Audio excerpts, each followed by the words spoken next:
भेजा है कमेटी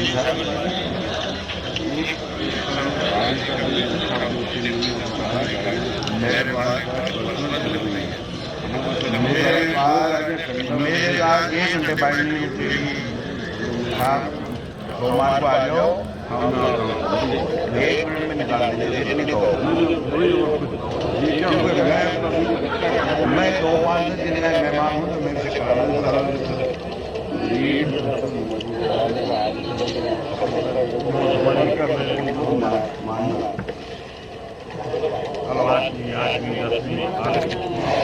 जी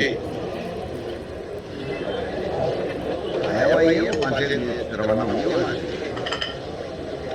हाँ भाई रोड है, मैंने व्यवस्था कर ली। व्यवस्था कर ली, बता लेट आ सकते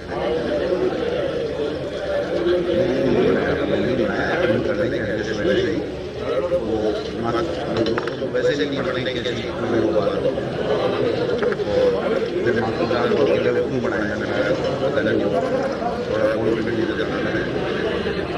अब अजय माकन एक बार फिर से काफी दिनों बाद जयपुर आ रहे हैं और होटल में न जाने क्या गुरु मंत्र देंगे, मगर गुरु बनने के लिए परीक्षा देने वाले रीट के परीक्षार्थी सरकार से कुछ और खोज रहे हैं। कुछ बुनियादी सवाल है जिसके जवाब राजस्थान की जनता और रीट के अभ्यर्थी जानना चाहते हैं। वह जानना चाहते हैं कि स्पेशल ऑपरेशन ग्रुप अब तक यह क्यों नहीं एंट्री रीट एग्जाम में कैसे हुई थी। वह कौन नेता था जिसके कहने से रामकृपाल मीणा को रखा गया था।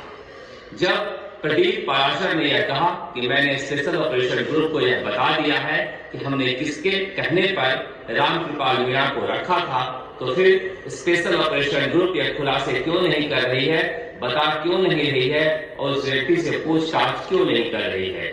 जारौली के पास ऐसा क्या है जो सरकार इतनी डरी हुई है।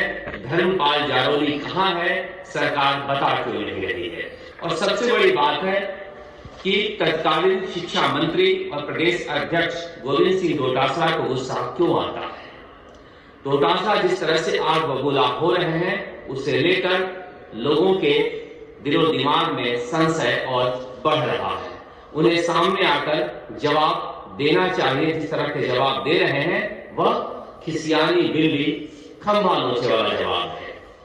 अब जब उनकी तरफ से या उनके समर्थकों की तरफ से सोशल मीडिया पर यह अभियान चलाया जा रहा है कि किसान को फंसाने की कोशिश हो रही है, किसान नेता के खिलाफ साजिश हो रही है, यह भी कहा जा रहा है कि जारौली उनकी बात नहीं मानते थे। अगर नहीं मानते थे तो किसकी बात मानते थे। उनकी तरफ से सोशल मीडिया पर अभियान चलाया जा रहा है। उसमें कहा जा रहा है कि ऊपर का हाथ था। ऊपर कौन था, मुख्यमंत्री अशोक गहलोत या सुभाष गर्ग। वो कौन शक्तिशाली थे जो जारौली को चला रहे थे। अगर तत्कालीन शिक्षा मंत्री डोटासरा नहीं है तो क्या मुख्यमंत्री अशोक गहलोत है, क्या सुभाष गर्ग है। यह साफ होना चाहिए।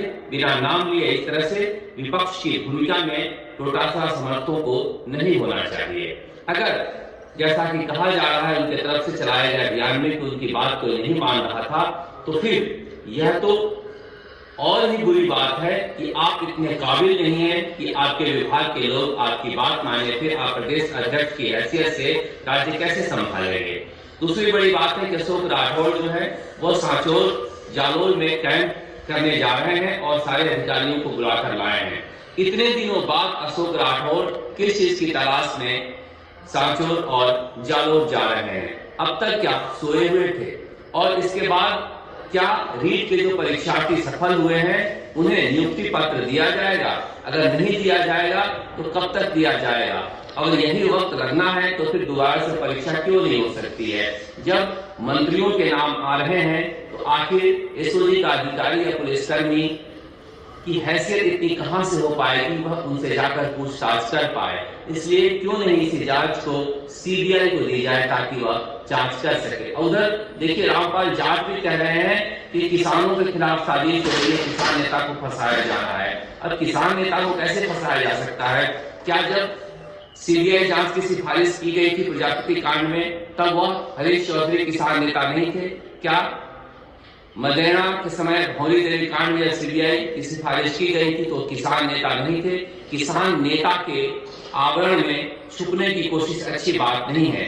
गुर्जर, मीणा, जाट, सैनी ये सारे किसान हैं और ज्यादातर किसानों के बच्चों ने ही रीट की परीक्षा दी है।